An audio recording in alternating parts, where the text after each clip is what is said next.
All right. I was discussing with you the notion that Eric Fromm has.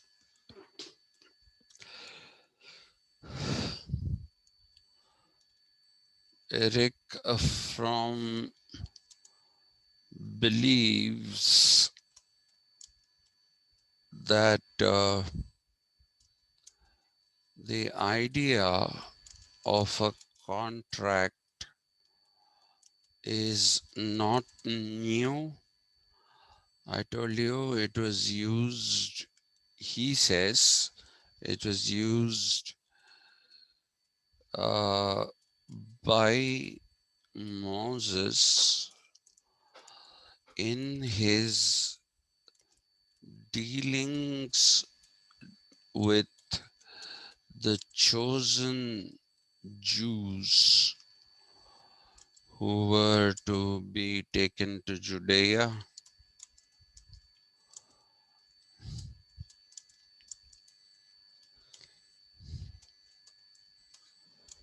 and also with God, who promised these people a much better life. So Moses is supposed to have a contract with God as well as a contract with the people whom he was leading to Israel, or Judea as it was then called. It was called the land of milk and honey. And so the argument put forward by Eric Fromm is that there's nothing new about a contract. It is a very, very old idea. Now, you must understand one thing.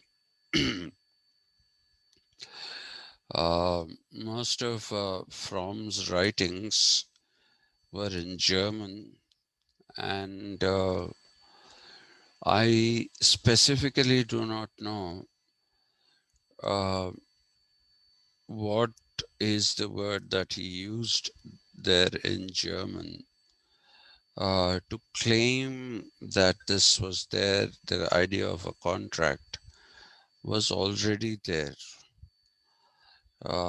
in the BCE times. So,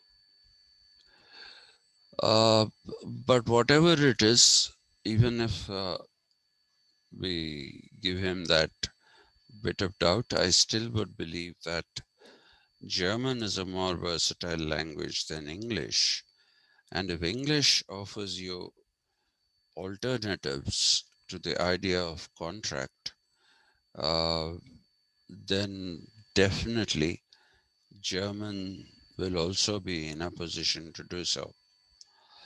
So, keeping this in mind, okay, keeping this in mind, what we need to do is to reject this argument on the grounds of terminological confusion. How did that happen? No, we'll take it from here.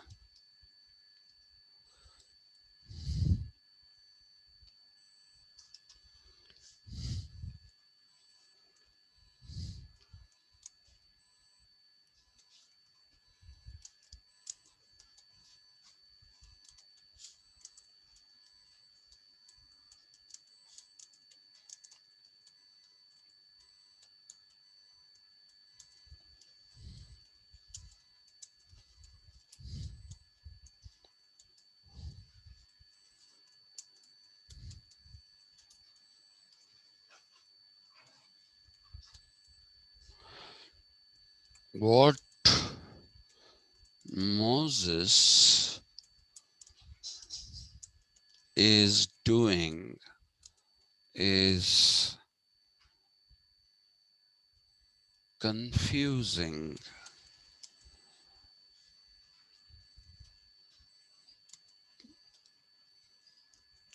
covenant,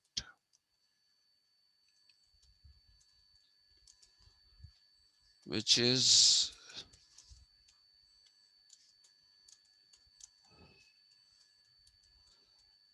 agreement without a legal basis, with the word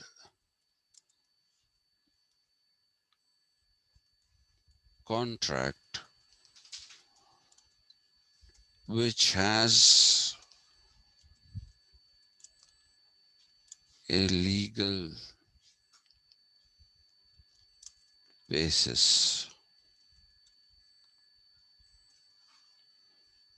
Also, contract as seen by Hobbes is a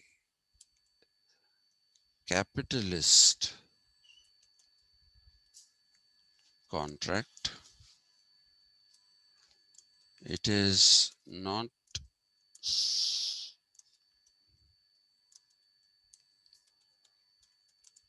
it is not something that that is just uh, let's call it a gentleman's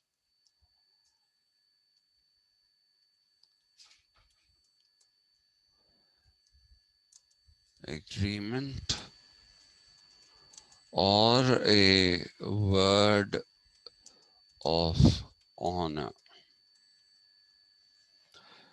It is neither of those. The capitalist contract is something which has a very, very solid, uh, what should we say? It has a very solid, um, how do I put it? It has a solid legal basis. Okay, it is mandatory for everybody to abide by the terms and conditions laid down in the contract. So that you don't have in a covenant.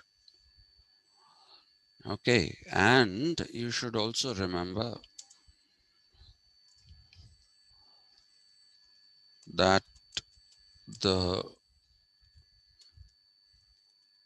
Hobeysian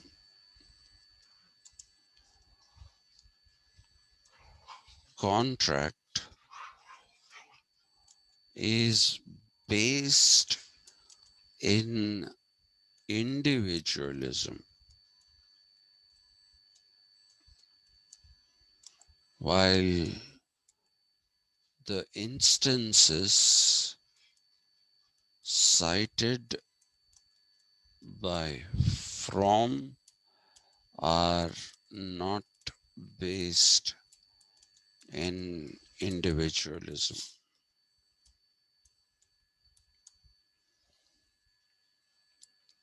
Now, first, let's get to this legal thing.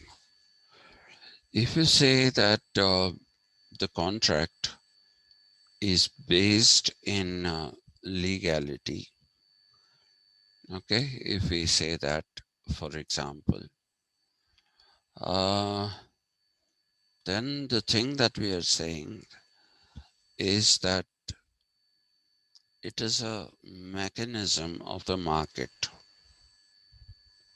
It is a mechanism of the market because even today, whenever we buy something, we sign a contract.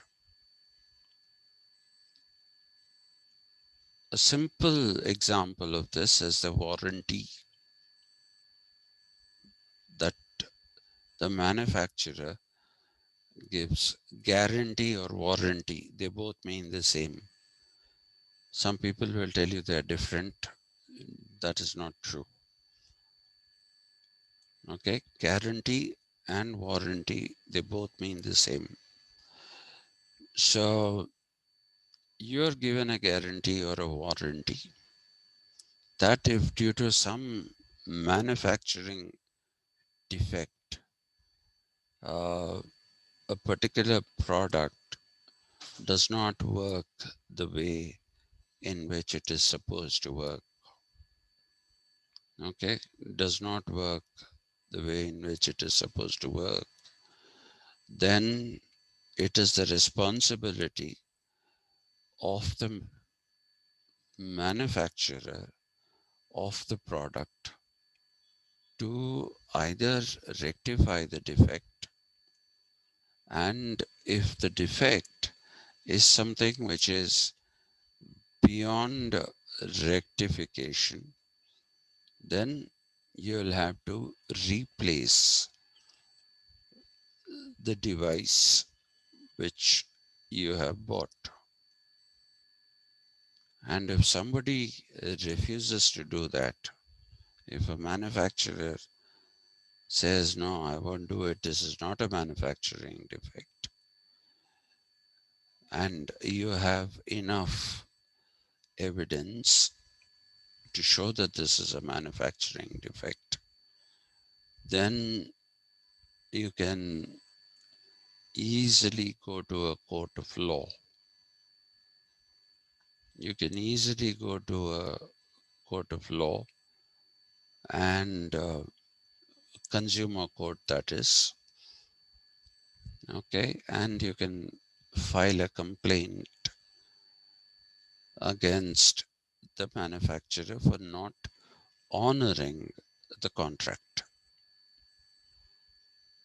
Okay, you can file a complaint for not honoring the contract. So that is a legality. Now, the Hobbesian contract, when we come to it, which we will very soon, is like that. It is like that. It is something that is to be understood as, uh, you know, a legally binding contract between the people and the sovereign, and if either of the parties does not, do not, or whatever, um,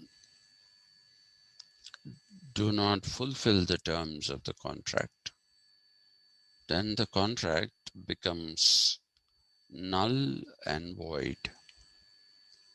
Okay, that's what you find in Hobbes.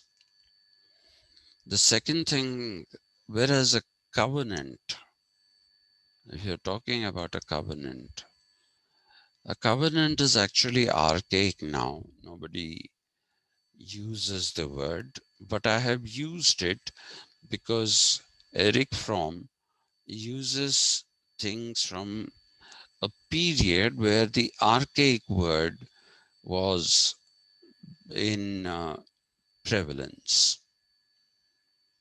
Okay, so a covenant is an agreement, usually a verbal agreement, and this is something that has these two components. A gentleman's agreement is something that got added on a little later, but the idea was a covenant is a word of honor.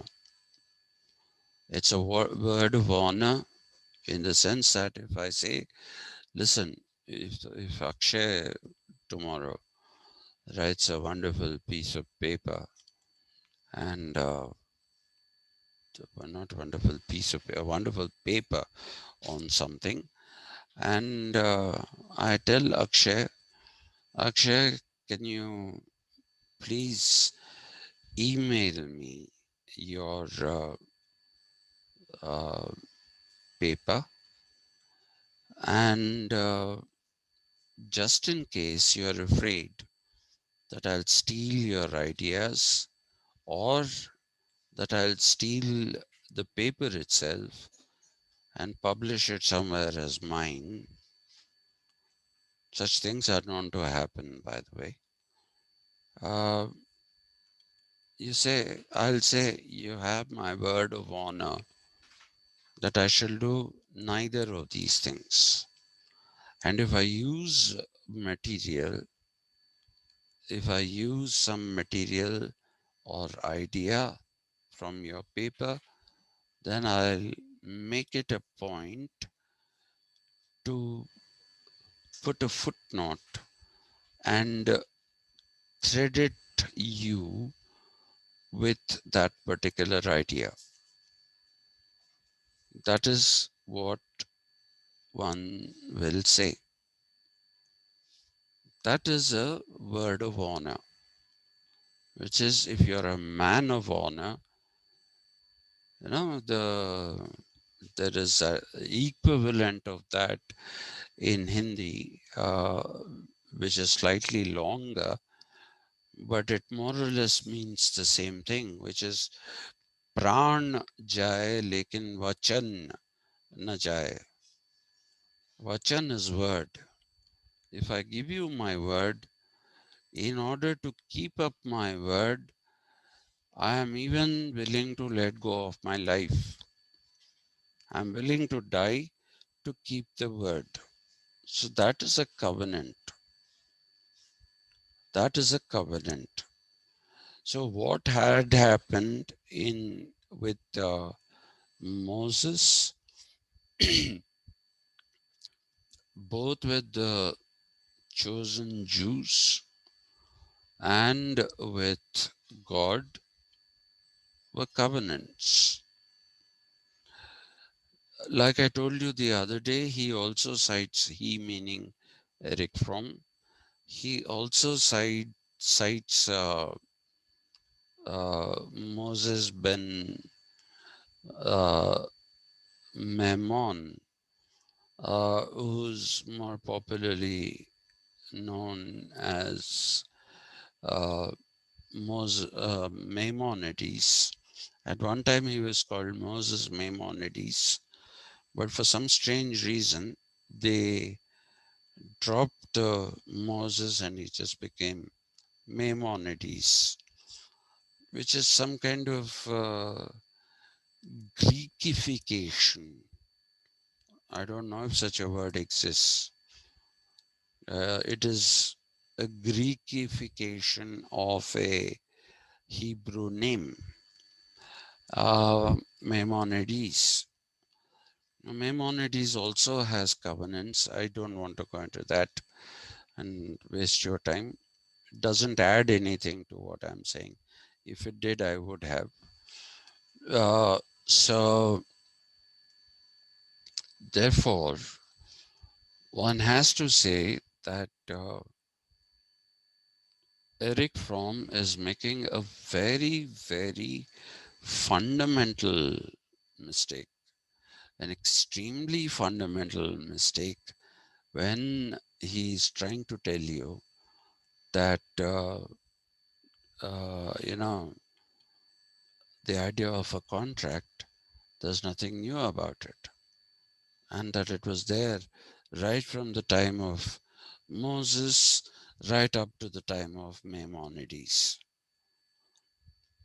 Okay, so that's a, you can take it as a given that it's an erroneous argument, one which is not very correct.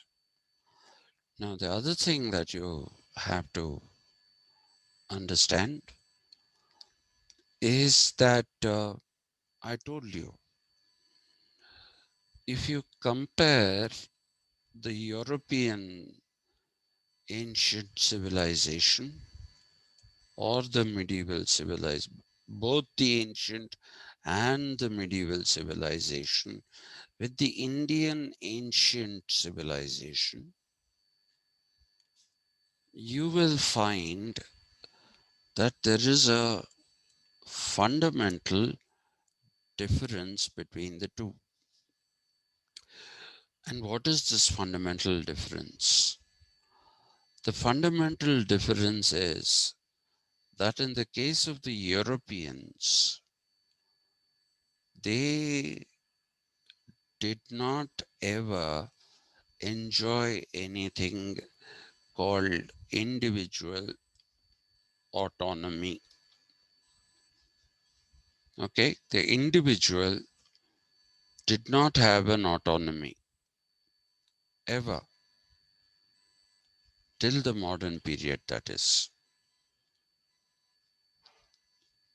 And I want you to keep this in mind because I'll come back to this point a little in a little while when I'm discussing the social contract. So, if you look at that in ancient India, because of the existence of this thing called karma and dharma, okay, dharma, of course, there are uh, different kinds of dharma, raja dharma, pitru dharma, putra dharma. But let's look at two very broad categories. One that is called Swadharma. Swadharma is the dharma of the self, uh, dharma towards the self, of the self.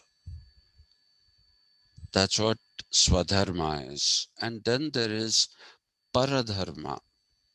Paradharma is doing something for others in a dharmic way. I have given you this example.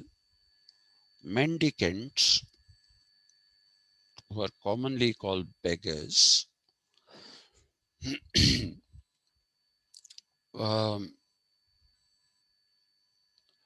mendicants in the Buddhist order, for example, they used to go from house to house, the monks, and they used to chant Buddham Sharanam Gacchami, Dharmam Sharanam Gacchami, which is a request to keep your dharma, because a mendicant is supposed to be supported by the rest of society so that he can give up his ego. So, whether it is Buddhism, Jainism, or Sanatana Dharma, you'll find this phenomenon that you will become a mendicant towards the end of your life, and you will ask for alms, ALMS. You'll ask for alms as food. That is to negate the ego of the self. That is the step towards becoming one with the other. The other is the Brahman. From being the Atman to becoming the Brahman. This is a very, very important step. Now, in your life, if you have sukarma, like I told you, which is good karma, then you will go to a higher form of life. And if you're already a human being and you have already reached within the human life, not all human beings are the same. Not all human beings are the same. Those whose souls are refined, those are the people who are ready for nirvana or moksha or any of these things. So that is your karma that decides it. Now, if everything was given, okay, if everything was given as do's and don'ts, you can't do this,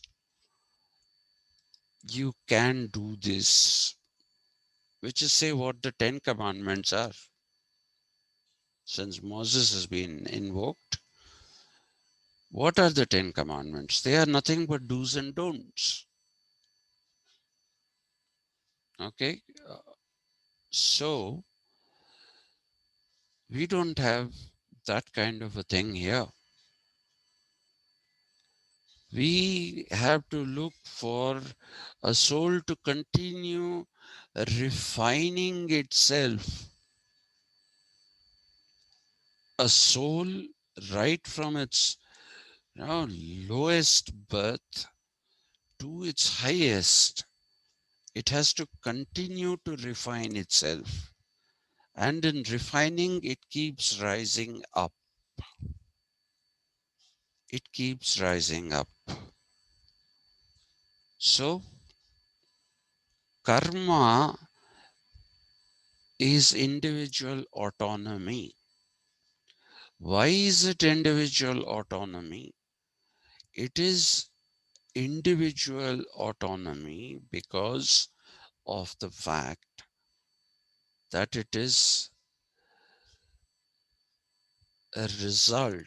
It is meaning karma is a result of the choices the individual has made. If you've seen somebody dying of hunger and you decided to ignore him, then that is dushkarma.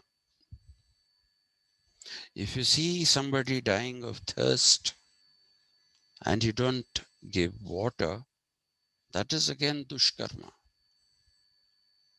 But if you do your best to try and save the life of an individual who's dying of thirst or of hunger, even if the individual dies, if you have made sufficient effort to try and keep that person alive, or at least alleviate his suffering, if you have done these kind of things, then that is sukarma. Does not matter if that individual has died. You have shown, I use that Sanskrit word, vichakshana.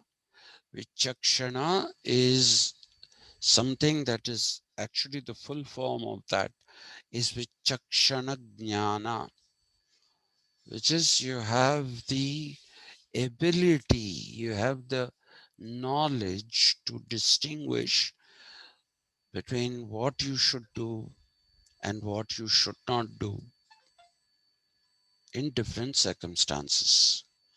So that is individual autonomy, and that determines your karma. So in ancient India itself, people had individual autonomy. They had individual autonomy, which is something that you don't find in the Western civilization. In the Western civilization, it is society, it is completely society, and society is the one that subordinates the individual. In ancient India, you don't find subordination of the individual because there is this autonomy to the individual. If you don't give autonomy to the individual, then how will you judge his karma? How will you judge his or her karma? So, individual autonomy is a must. It's been there right from the beginning. But that does not mean that this individual autonomy sets you free of society. No. When a beggar, not a monk, a beggar, I've seen this till my own childhood. Okay. Nowadays, of course, people say, 20 rupiya do, 30 rupiya do. Okay. But at one time, people used to say, dharam karo, dharam karo. In Telugu, they used to say, dharmam cheyandi, which is keep up your dharma. It is a reminder to you that as a human being, you have a responsibility towards a fellow human being. For whatever reasons, he is not able to earn his livelihood. So give him food. In those days, it was not money, it was food. People would be given food. So he was not begging you. He is not begging you. He is reminding you of your duty. He is reminding you of what is dharma and what is adharma. That is how you have to look at it. So that autonomy existed, which didn't here. And that is why I told you the other day that if somebody asks you, and somebody did ask me, before individualism came, you mean to say there was socialism? My answer to that is no, obviously not. You just had a form of life in which uh, society was so prioritized over the individual that the individual had absolutely no autonomy. That's not socialism. That's not socialism. Socialism is a reaction to individualism. It is a reaction to individualism when the individual says that here I am now, I look after my own self, I look after my own good. I am somebody who is doing things the way I like for myself. If you come to that, that is individualism. And individualism in the West does not build social solidarities. So you have to distinguish between individual autonomy and individualism. Individual autonomy also has the component of social solidarity. You have a duty towards fellow members of the society in which you live. But if you're an individualist, especially one like a libertarian individualist, we discussed Robert Nozick. He says, listen, nature made you very different. Nature made you very different. And therefore, you're not able to achieve anything, or you are able to achieve a lot of things. Society has nothing to do with all this. Society has nothing to do with all this. So you squarely blame nature and its differential,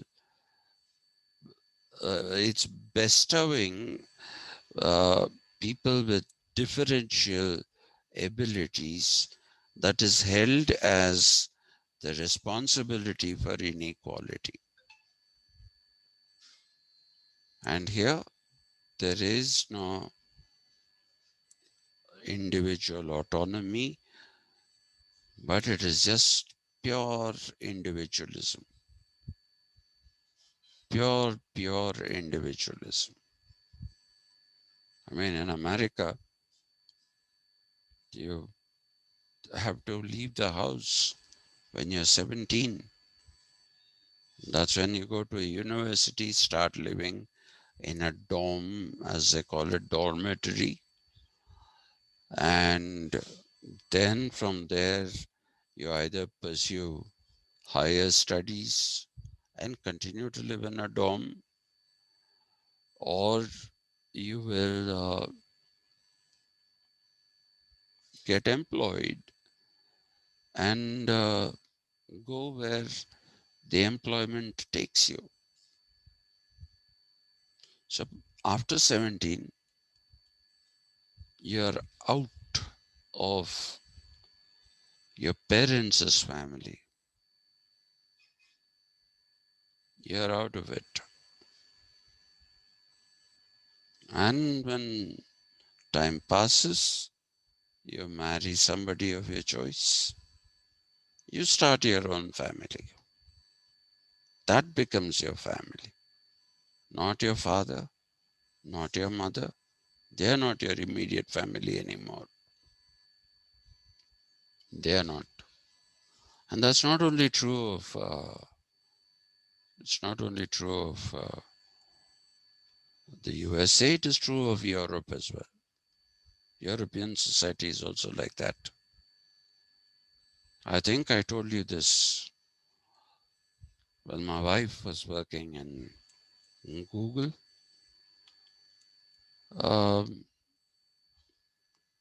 I told you the original expats who came here didn't know where to go, how to pass time on weekends. So they used to come to our house. Uh, my wife and I are very cosmopolitan people. We can relate to anyone. Seriously, we can relate to anyone. Okay, and so they used to come here. We have a nice big terrace. So Friday evening, Saturday evening, huge parties here. Huge parties. People used to come. And I'm a slob. I'm an absolute slob. I used to be just in shorts and some crumpled t-shirt. And I used to just hang it out with these people, most of whom ignored me anyway, because all they were doing was having office chatter. Some of them got very friendly with me. Some of them, not all of them. So now, when this happened, when they were coming, there was one chap who used to look at me very curiously all the time. And then one day, out of nowhere, he walked up to me and he said, Maya told me that your parents are on the ground, on the first floor. I said, yeah, they are. They are on the first floor. And so he said, and you live on the second floor? I said, yes. And then he said, have you always been unemployed, or have you lost employment in recent times? So I was a little taken aback. Where did he get this idea that I'm unemployed? So I asked him, where did you get the idea that I'm unemployed? I've been employed for a very, very long time. Then he said, oh, you're employed? I said, yeah. So what are you? He said, I'm a professor. And yet you live with your parents? Then I understood. He had deduced that I was unemployed because of the fact that I was living in the same house as my parents. In America, it is a matter of shame if you are unemployed and living with your parents.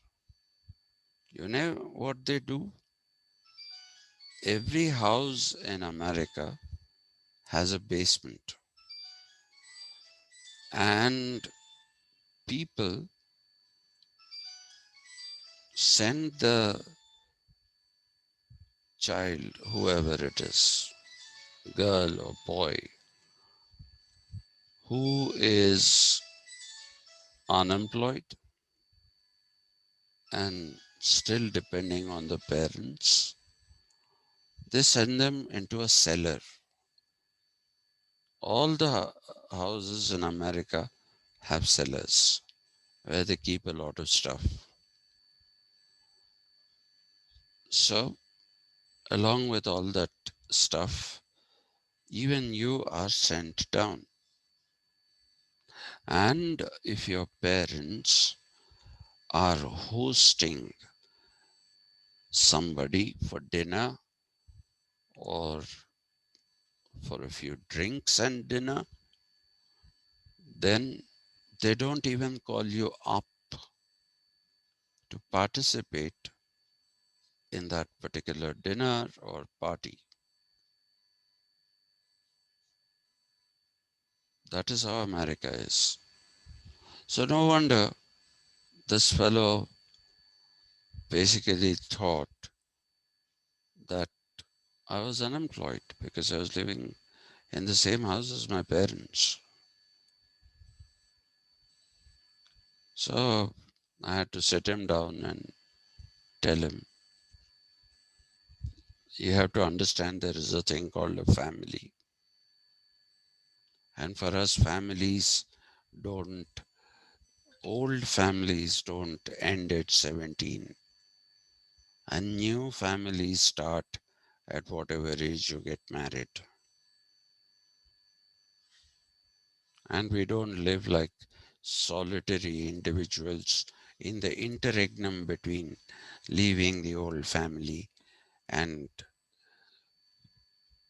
getting married and starting a new family. I said, we are getting there. We are getting there.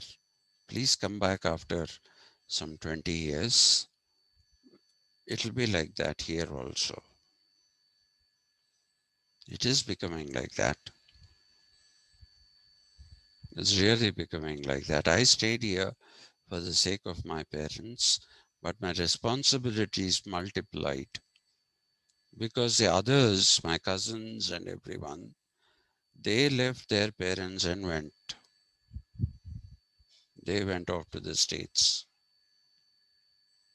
And I had the additional burden of finding out the well-being of these people. So you see, that is individualism. It's not autonomy. It is absolutely individualism. It was a sad thing when one of my aunts was dying, and she died of anxiety. She died of anxiety. I used to go to their house. She would suddenly start talking to me in Kannada. Now I can understand a bit of it because I'm supposed to have descended from Karnataka, somewhere near Udupi. So I do understand it, but I don't understand it very well, and I can't speak back. And then I tried to tell her, and then she realized and started talking to me in Telugu. And she kept saying, "We are just two people here. We are just two people here. And, if we ask somebody to come and stay with us, our fear is that person will murder us for whatever is there to be taken from the home, and he'll go. But if we don't keep anyone here, who's there to look after us?" And then she takes my hands and says, "Please come, be like our son." It was pathetic, very, very pathetic. And it brought tears into my eyes. Looking at her eyes, her fear was so discernible that it was there in her eyes. And finally, she had to be shifted to a hospice, HOSPICE. A hospice is like a hospital, but it is for old age people who are dying, because my uncle couldn't look after her anymore. And she was shifted to a hospice. I told my cousin to come and visit his parents. He comes, and there are doctors in hospices.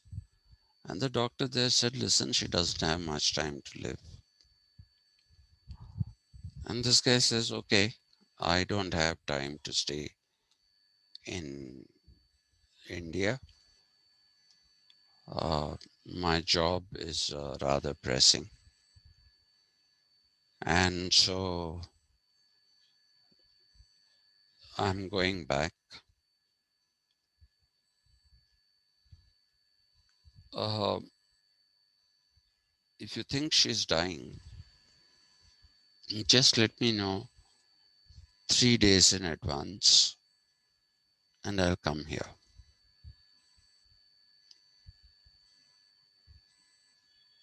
Can you believe that? And I asked him, "How will anyone know that she's going to die in 3 days?"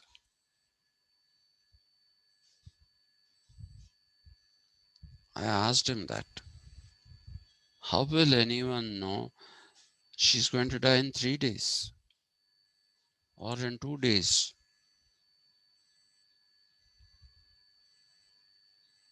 He says, "No, no, no, no. Doctors can make out."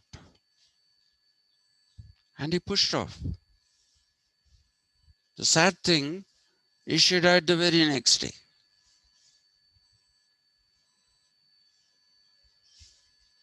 She died the very next day.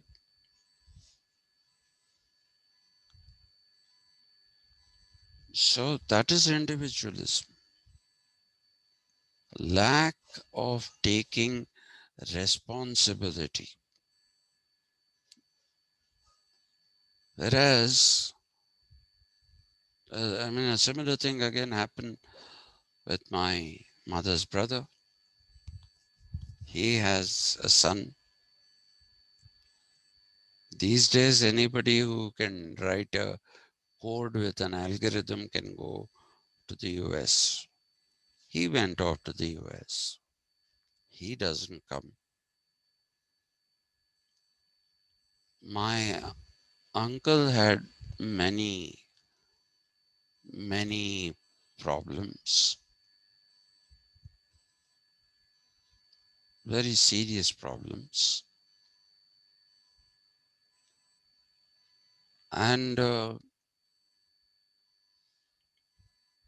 ideally, my cousin should not have gone abroad, knowing what condition his father was in.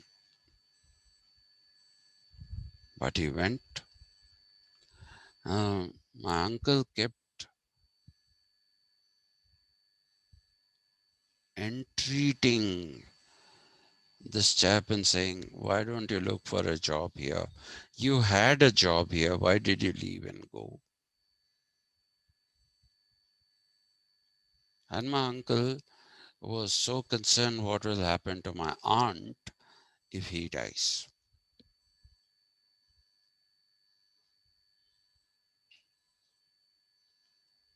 And he was deteriorating. And I told this chap, start immediately and come. Because my uncle kept saying, "I want to see my son."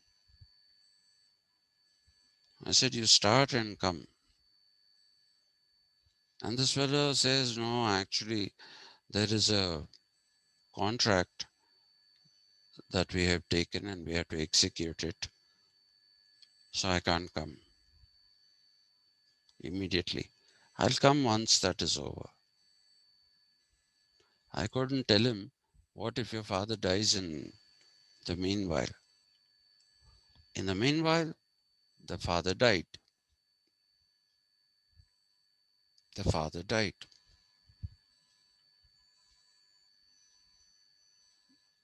without seeing his son.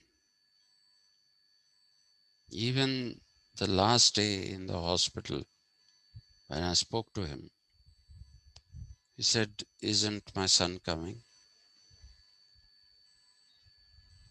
I said, "No, he's starting, he's coming." By then, he had been put on a ventilator and all that. So, this is individualism. Lack of any sense of responsibility, leave alone to a fellow human being, but even to your own kith and kin and parents. That is individualism.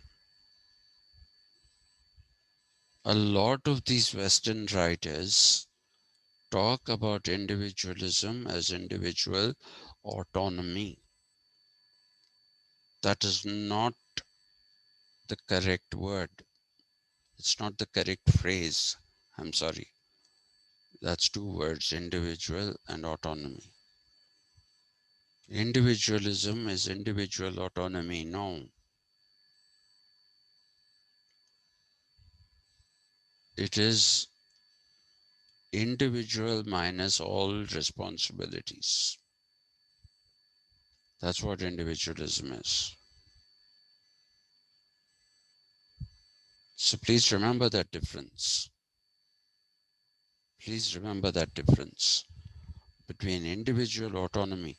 Individual autonomy is where you still have responsibility not just to your own family, to your parents, but even to other members of society. Individual autonomy does not set you free from your social responsibilities. In fact, it basically tells you, think, think what is your responsibility in a particular time. Think what your responsibility is in a particular time and carry out that responsibility. Otherwise, you get dushkarma and a horrible next birth. So those are two different things. If you read a book where somebody is using individual autonomy in the context of Western society, there the individual is not autonomous, he's free floating. He's free floating. He's not even an electron, because the electron still has to go around the orbit around a nucleus. He's not even an electron. He's, let me put it this way, in Hindi we say kati patang, go where the wind takes you.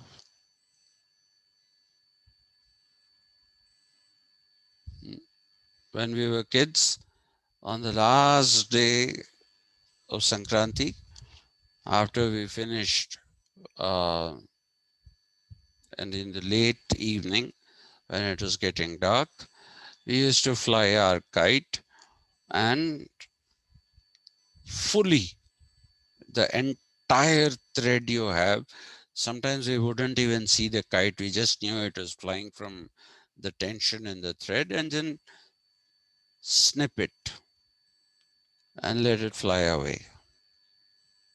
Individualism is like that. It sets you free, free from all responsibilities, encumbrances, everything.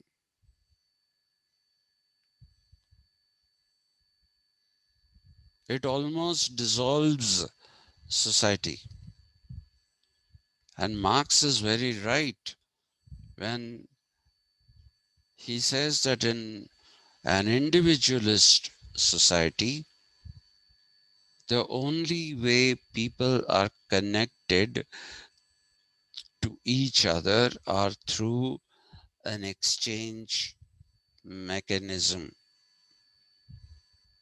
which he calls commodity fetishism. You relate to each other only through an exchange mechanism. Go to a store, that guy will speak to you nicely if you go there regularly. Don't go to that store for 2-3 years. The guy will not even acknowledge you. He'll not acknowledge you,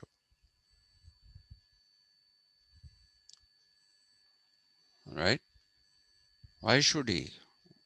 What are you doing for him that he should acknowledge you?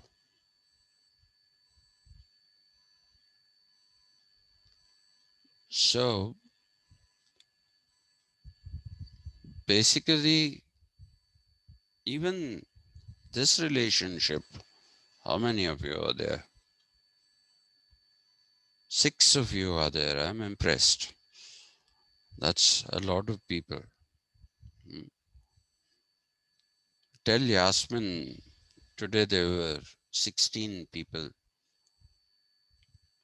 in Satish's class. And actually, I could have said 60, because for me, so many people coming is a privilege. But what is the relationship I have with you? You're here because you're my students. As long as you're my students, you'll say hello, hi, bye, good morning, good evening. After that, you go your way. I'll stay where I am. I have nowhere to go. But you'll go your way. You'll make your life. Actually, I consider myself very fortunate that there are people from the first batches that I taught when I was first appointed in Osmania from Nizam College. There are still some people who are in touch with me. So I consider that to be a very big honor. But otherwise, most people don't care. Most people don't come to class only. People don't come to class. So what's the big deal anyway? So in an individualist society, it's just exchange relationships. Instead of paying me directly, you're paying the university, or if you're a scholarship student, then the government is paying the university on your behalf, and the university is paying me. So it's not a direct, here, give me the money, I'll give you knowledge. No, it's not that. That is not the thing. But it's a loop. But the loop is exactly doing the same thing as an exchange relationship. It's just that you have this intermediary. You have this intermediary called the university.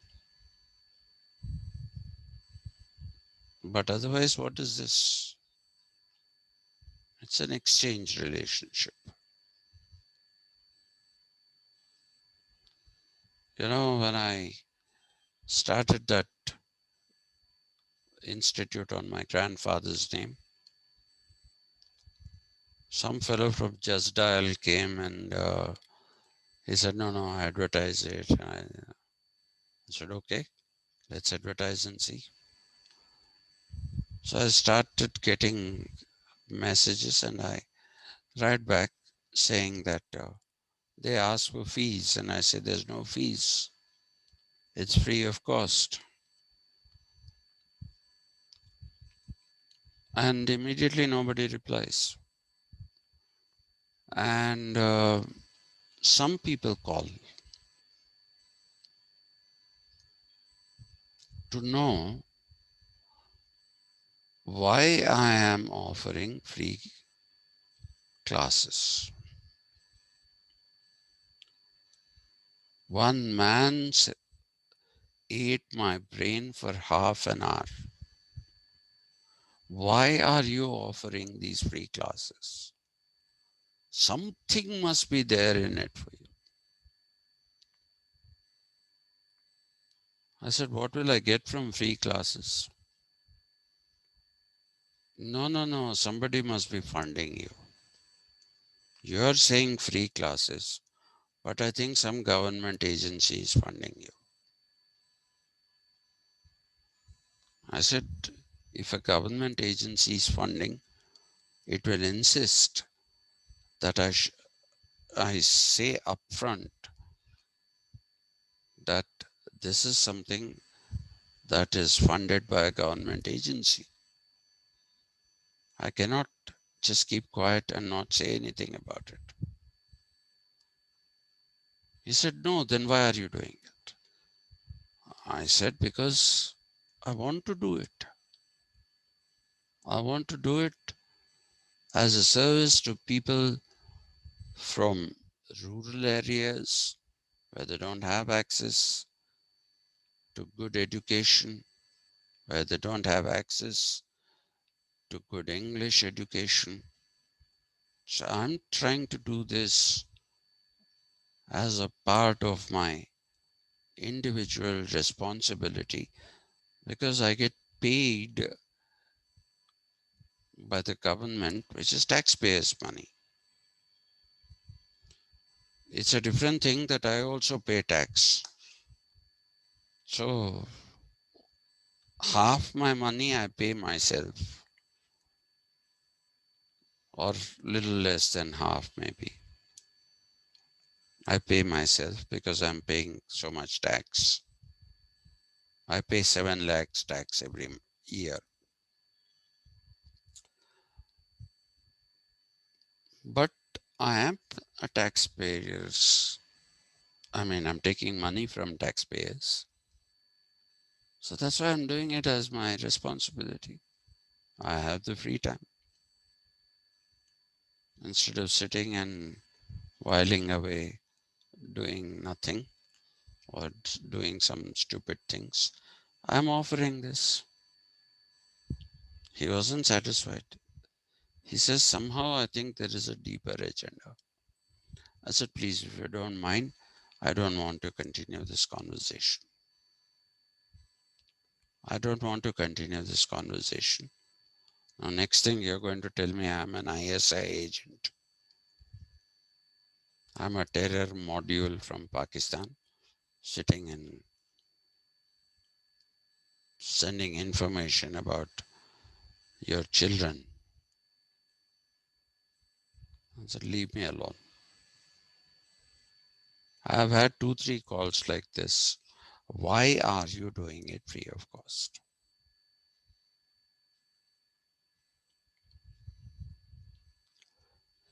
So that's how much we trust somebody who thinks in terms of doing a little bit of whatever he has, a little bit of his capability. I'm not an extraordinary person. I'm a very, very ordinary person, very ordinary intelligence. Nothing great about me, my intelligence. But I do know some things with which I can help students. I've been lucky in life. I've had a privileged, being born in my family itself was a privilege because right from my great grandfather, people were teachers. My great grandfather was a teacher. That's 19th century, end of 19th century. So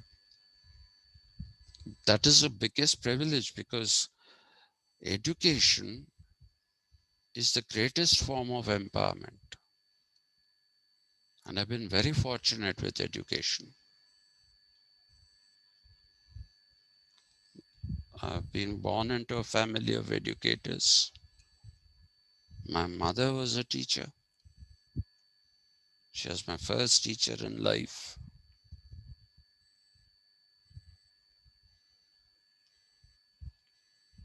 So I just thought, since I have this privilege, maybe I should use it to help others. But people don't want to believe me. People don't want to believe me. Anyway, so individualism, therefore, is exchange. If I'm if I'm going to teach you, why aren't you taking anything? Why are you not taking any money? That's an exchange relationship. Why aren't you taking any money?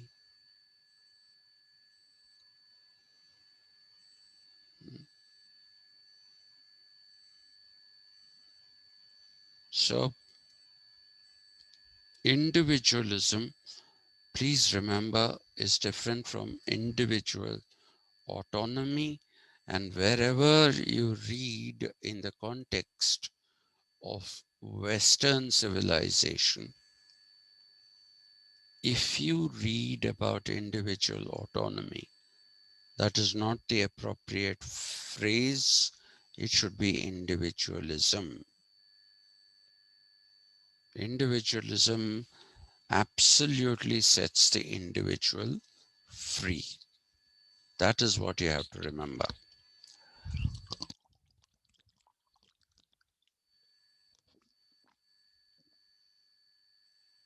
The reason why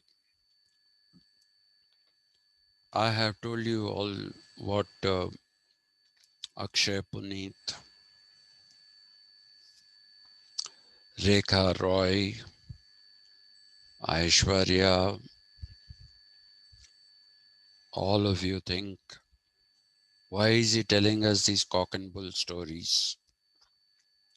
There is a purpose behind my telling you these cock and bull stories.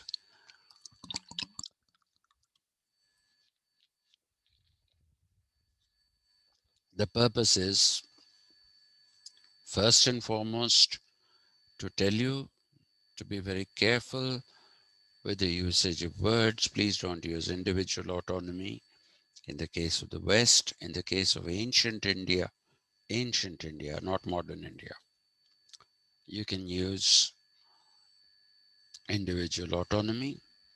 Well, the principles stand, but Sanatana Dharma is dead. What we have is a perverted form of it, which is called Hinduism. Okay, a very, very perverted form, which was Hinduism, and it has now been made even worse. It's been made even worse with Hindutva. That is, I think, the ultimate perversion of Sanatana Dharma.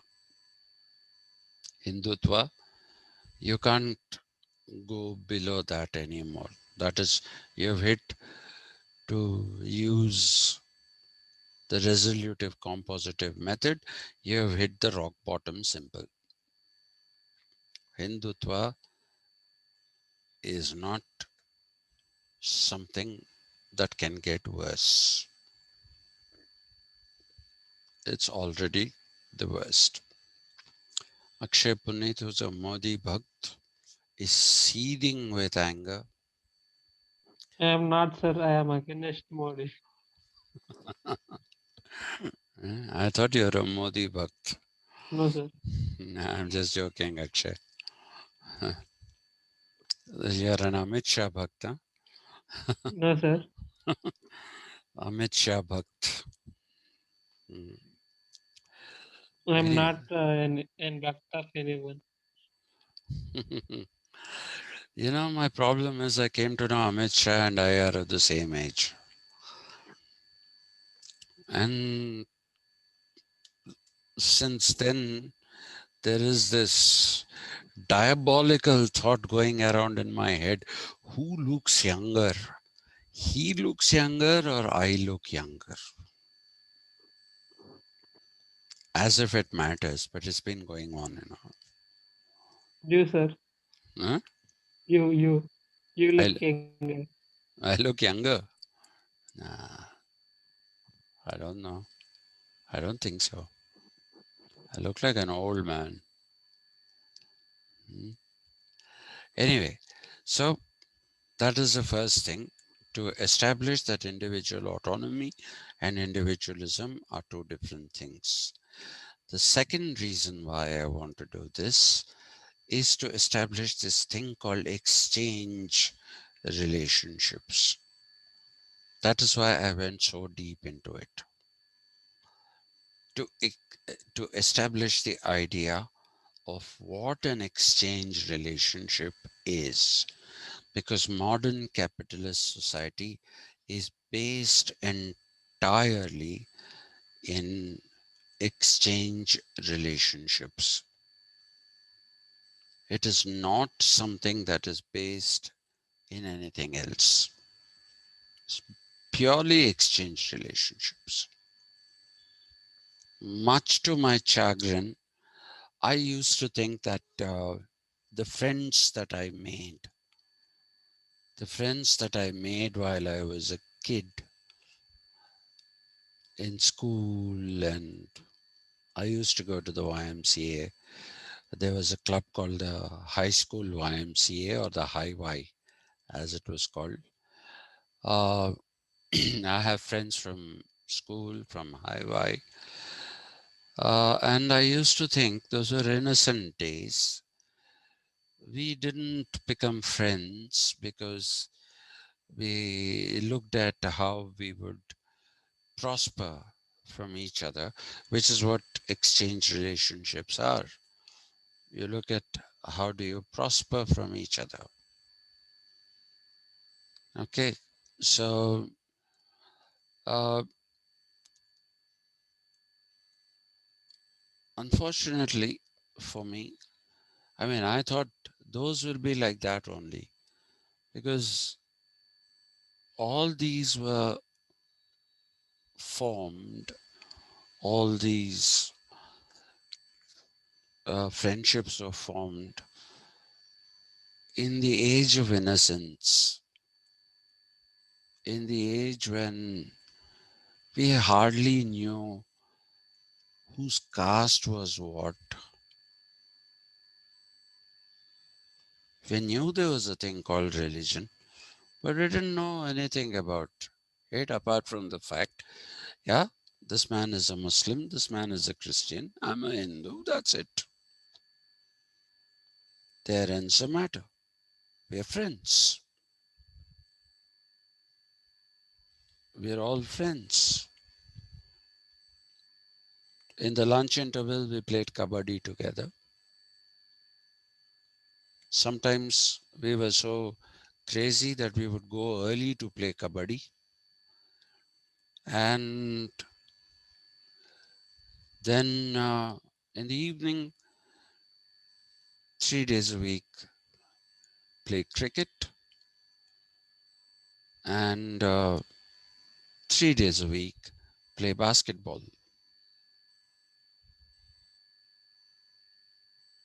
That was how it was. And then I was told, listen, buddy, you can't put your feet in both camps.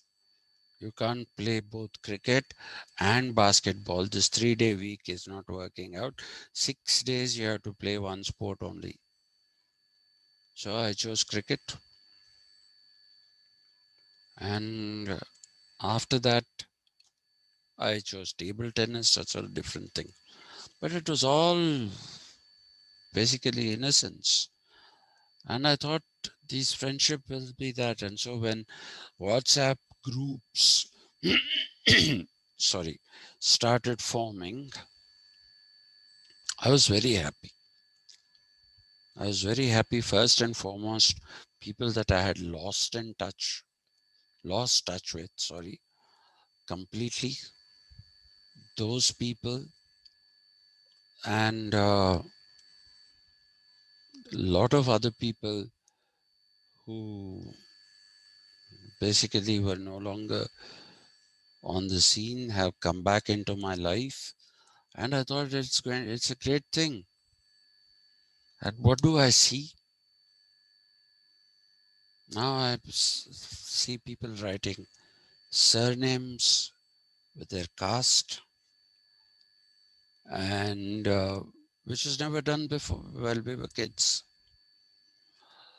And there are Modi bugs, and there are the anti-Modi bugs, and these groups have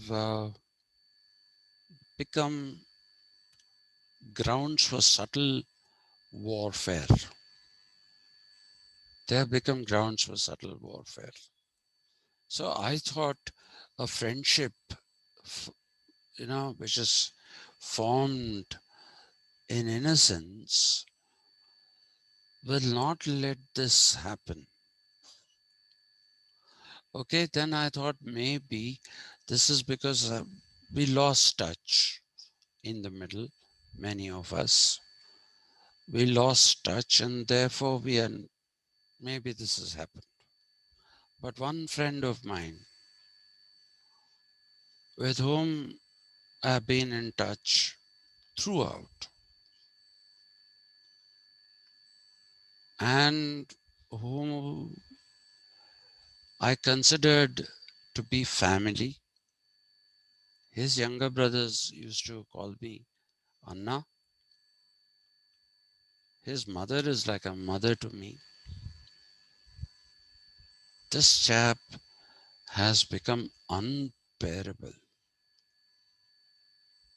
He has become unbearable.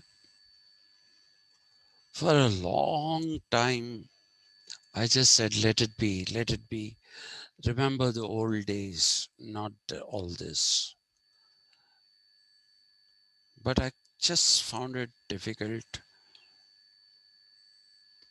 I just can't take it anymore. Reading this thing about shoot non Hindus at sight. What are you talking about? You want Adolf Hitler in India? Shoot non Muslims at sight? So I stopped talking to him. I mean, not formally. I don't go on to that group in which we were. Well, I still am there, but I don't go there. And I think he's realized because I'm not contributing to the group, I'm not interested. Otherwise, he used to call me every 2 weeks. He's in the States. He used to call me every 2 weeks. Now he doesn't call me. He doesn't call me. So over. Not a friendship that had been lost for some time. So maybe reforming it could be a problem. But a friendship that had been in constant touch over. So that is what individualism does. Individualism basically gives too much freedom, too much freedom. And what Hobbes is talking about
This is what you have to understand. The Hobbesian individual is this. Hobbes deliberately constructs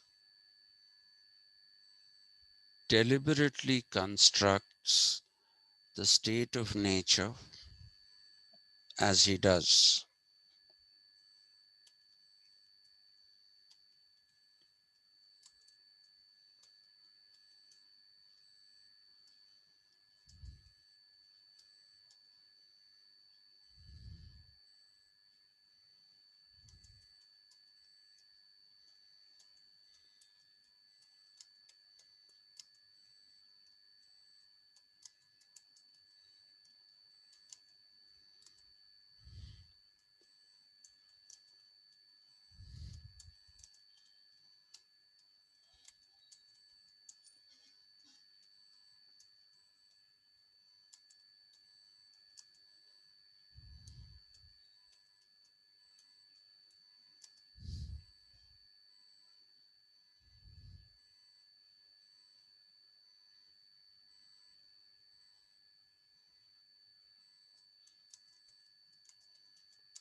Okay? Hobbes deliberately constructs his state of nature as people, sorry, I wrote shooting, it should be sprouting out of the ground like mushrooms, and that they have natural rights. The holding of those natural rights brings them in conflict with other individuals, and therefore life in the state of nature is solitary, nasty, brutish, and short, and the state of nature is a war of all against all. Till here, we are fine. There is no discord. It is here, it is from this point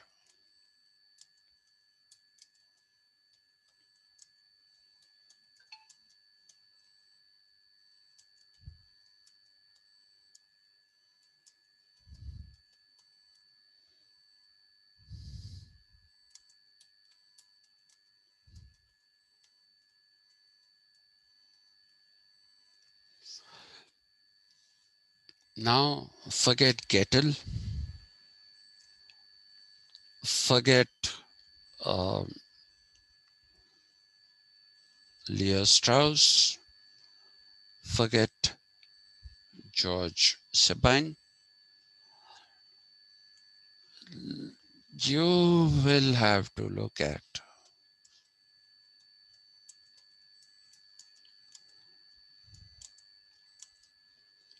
two interpretations.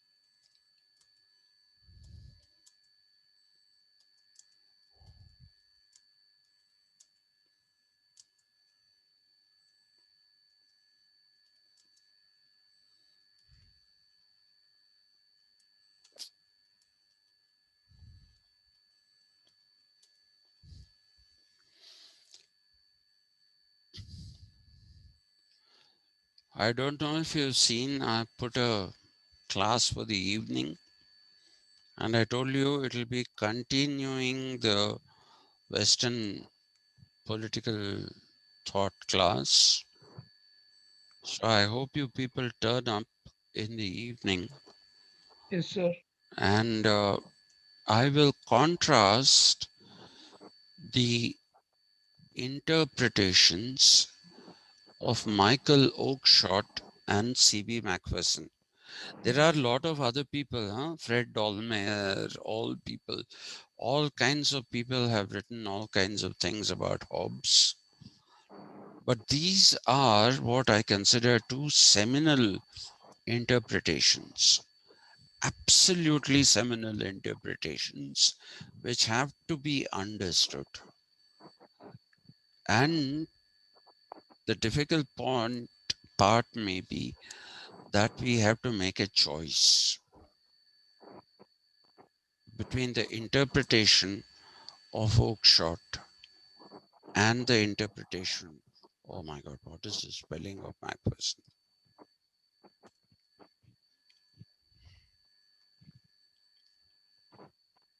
Okay, so please do. I'll be grateful to you if you attend the class in the evening. I'll finish off with Hobbes today. That is my Yes, sir. objective. Okay, Okay, sir. all right. Thank you, sir. Thank you. Thank you, sir. Thank you. Thank you, sir. Thank you.